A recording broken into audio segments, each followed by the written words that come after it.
le plus remarquable dans le monde d'après. C'est à quel point il ressemble à celui d'avant. On dirait presque qu'ils ne font qu'un. D'ailleurs, tiens, c'est le monde d'après quoi? Quel est le point de bascule? Une pandémie? Un confinement et des couvre-feux comme en temps de guerre? L'aveu d'impuissance des autorités qui protègent les citoyens sous leurs grandes ailes comme des poulettes leurs poussins mignons? Ou juste le moment où ceux qui parlent d'un avant et d'un après en ce monde ont ouvert leurs grands yeux frangés d'innocents cils et vu le monde, et dit « Bonjour le monde » comme Mafalda. De quoi rêvait-il avant? Où avait-il la tête? Pensait-il que vive la République, vive la France allaient se pencher sur leur petit berceau citoyen avec des pupilles fendillées de tendresse et veiller à leur bien-être? Le monde d'après, c'est pareil que le monde d'avant, mais plus tassé, avec des strates de pauvres plus compactes, bien aplaties par le talon de vive la République, des classes moyennes plus compressées, comme un coussin de l'année dernière sous le postérieur de vive la France, et des dominants intacts. Vive la République, vive la France. C'est un monde bien peigné, avec moins de vieux et de souffreteux. C'est poux et puces de l'espèce glorieuse, unie, utile, solidaire et bienveillante. Dans le monde d'après, il y a des héros encore plus vrais que les héros de télé-réalité. Des héros unis, utiles, solidaires et bienveillants. Des héros soignants qu'on applaudit au balcon et des héros des commerces essentiels et des héros éboueurs que je voudrais saluer. Le monde d'après, c'est maintenant.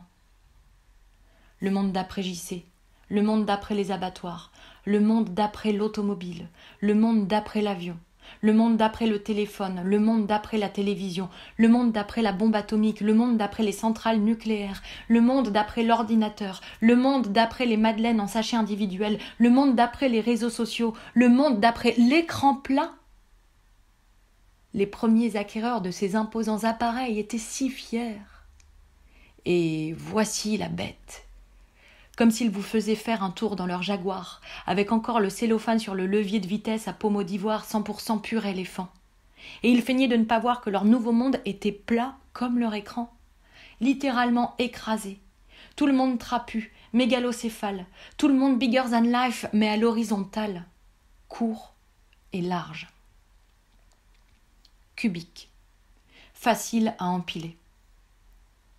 Le monde d'après les écrans plats, les écrans géants plasma. C'était hier et ce sera demain. D'autres héros s'y meuvent, trapus, mais pareils.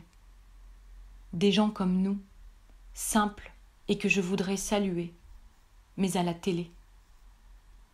Le monde d'après applaudit algorithmique à 20h. C'est beau, c'est fort émouvant, c'est plein d'amour universel. Et si tu touches un peu ta bille à la machine, tu peux coudre des masques en tissu à petit cœur pour tes héros du quotidien. Et si tu sais lire, tu peux dire « Chers amis confinés, au cas où vous n'auriez pas de cerveau, pas d'yeux, pas de main pour en choisir vous-même, je vous conseille de lire les livres que j'ai lus et dont on a parlé dans Télé 7 jours ou Télérama le mois dernier. »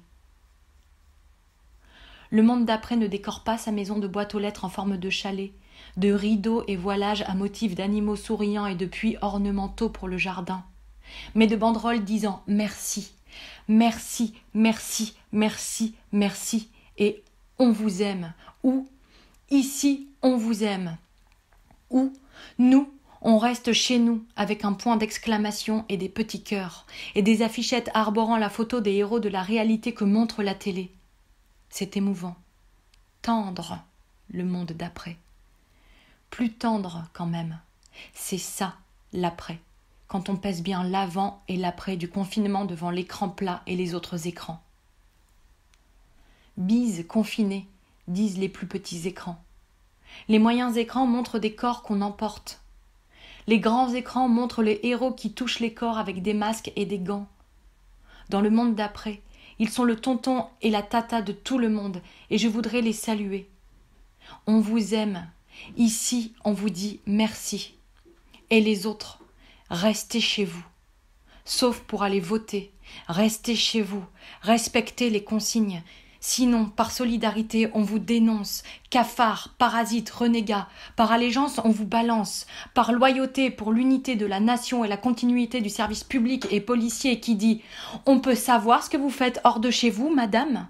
à la femme qui porte des sacs de course en plastique de 13 et 11 kg sur le pas de sa porte qu'elle s'apprête à franchir vers le dedans avec les sacs.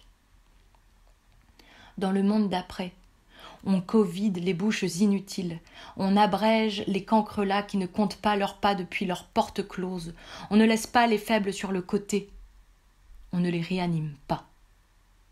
Dans le monde d'après, quasi arien, tout va bien, parce qu'on a compris que la règle, c'est la règle, il n'y a pas à réfléchir. On obéit, on fait tout bien comme dit le monsieur dans la télévision par décence envers nos héros de la nation unie, utile, solidaire et bienveillante. Le monde d'après, c'est le monde comme toujours, comme le monde d'après la Première Guerre mondiale, et le monde d'après la Seconde Guerre mondiale, et comme le monde d'après le 11 septembre, et comme le monde d'après Katrina. Il apprend de ses erreurs, il honore ses héros, il est Charlie, il est bleu, blanc, rouge dans les fenêtres et sur les réseaux sociaux. Il allume une bougie, il applaudit à 20 heures. Il est en réseau, uni, utile, solidaire et bienveillant.